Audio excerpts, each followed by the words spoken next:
চেয়ে বেশি বছর বাঁচে বা এদের গড়ায়ু বেশি।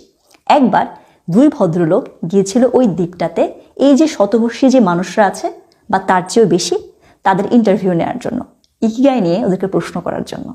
তো ওদের ওই ইন্টারভিউতে মোটামুটি যেই কথাবার্তাগুলো ফুটে উঠেছিল সেগুলোকে যদি সাম আপ করা যায় তাহলে ইকিগাই সম্পর্কে বা ভালো থাকা সম্পর্কে ওদের যে রহস্যটা সেটাকে 10টা নিয়মে ভাগ করা যায় বলে বলা যায়।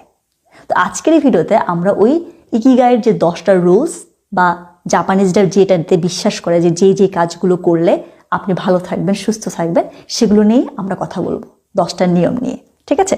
তো আপনারা যারা এখনো বইটা পড়েননি তারা পড়তে পারেন, এই বইটাতে এই কথাগুলো লেখা আছে, ইকিগাই বইটাতে। বইটা হচ্ছে the Japanese secret to a long and happy life.